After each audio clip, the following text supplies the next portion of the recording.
Hi again then guys, and welcome to another specific car review for Forza Motorsport 7, and this time we're taking a look at a car which a lot of people will understandably have a huge amount of interest in. This is also incidentally a car which I discussed a couple of days ago on Gran Turismo Sport as well. Although on that game it's even more significant arguably because Gran Turismo never had Porsches before, whereas Forza has. They had a bit of a lull with EA licensing and all of that nonsense, but now they're back.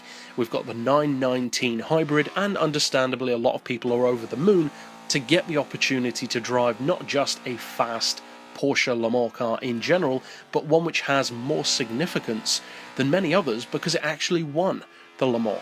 It was one of the few cars in the past, say, decade, or almost 2 decades now, to beat Audi at the Le Mans. Peugeot did it as well, but apart from those two, it's been a difficult slog for all of the other manufacturers to beat the strong Audi vehicles, be it the R8, the R10, the R15, the R18, the e-tron. This one has a high bar. Not only is it a Porsche, which people love, but it's also a Le Mans winning Porsche. So you'd hope, justifiably at that, that it would be good. Now the price on this model is quite steep. It has to be said. It's not the most expensive car in the game. It's not as expensive as the Renault F1 car, but it is 1.25 million credits, and that's quite a bit. Now it doesn't sound like a huge amount, but on Forza 7, most of the more, let's say, classic prototypes from the LMP 900 days or the Group C days, they generally cost a lot less than that. You can get some for 6, 7, 8, 900,000 credits, and within that selection, you've got some absolute monsters. You've got Porsche 962s, Mercedes Sauber C9s, Nissan R91 CPs, and a variety of others which are dominatingly effective in their own ways. So this Porsche is entering a world which isn't necessarily a welcoming one for it. It's not a good group to be with. They are all very competitive, and they want to muscle this Porsche out of the gang, if you want to look at it that way. So, with that being said, how good is this car in actual practice? Because it's got some great numbers. It's X-Class, as standard. That certainly sounds impressive on paper. It's got a combined 900 horsepower, thanks to the hybrid system. It's got a combined 1100 foot-pounds of torque, which is even more impressive, and it only weighs 875 kilos. Now, all of that sounds fantastic, and it is a great car. And you can probably tell there's a but coming. And there is a but coming. And it's a big but. And the but is that the car isn't as good as you're going to hope. Now, around corners, it's fantastic. It has, in effect, part-time all-wheel drive. Well, it does have part-time all-wheel drive. But that only helps you at low speeds. And a lot of people seem to forget that, because 900 horsepower actually isn't 900 horsepower in the case of this car. You have 900 horsepower technically, but actually it's more so at low speeds. So the top speed on this car is actually not very good. It's straight up bad compared to how much power it has on paper. You're looking at 216 miles per hour with the lowest downforce and longer gear ratios.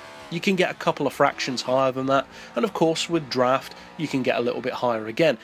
But that's not very impressive. In fact, Porsche's own 962 and the RS Spider, even in the LMP2 class, can both outrun this. Considering that both of them have less power as well and far less torque, that's not necessarily looking that great for this car. So, is it redeemable? Is it worth getting? Well, yes, it's definitely worth owning. I'm not saying that it's a bad car at all. I'm just saying that this is one of those vehicles where the bar is set so ridiculously high by the community that it cannot live up to it. Because you have to bear in mind, in the real world, this car is perfectly matched, because the Audis, the Nismos, etc., they're all perfectly balanced. All of the same rules apply, so they're all using similar tech, and their performance is similar. That's the whole point of having a rule book. But in the world of Forza, it doesn't work that way. You take this thing online around, say, the Le Mans, maybe the old Le Mans in particular, without the chicanes. You come up against a Sauber C9 or a 962, they're going to absolutely leave you in the dust, because you cannot compete. Against today's cars, it can, but as soon as you go to LMP 900s or even LMP 2s, certainly Group Cs, you are instantly going to start to struggle. Now, with that being said, this car does have some tricks up its sleeve against those monsters from the 80s and 90s. And the main one is cornering exit speed.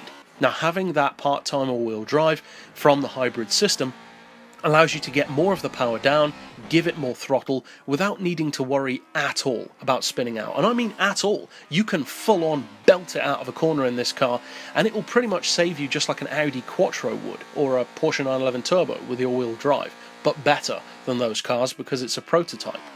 That is a fantastic advantage to have, and it means that on any track which has more than just one long straight for the Group C cars to make use of, you're probably going to beat them.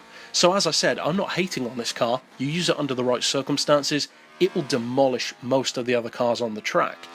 But don't expect it to be as quick as you're probably hoping it would be in a straight line. The acceleration is good off the line, but mid-range, top end, and for sheer top speed, it does not perform as well as you'd probably hope.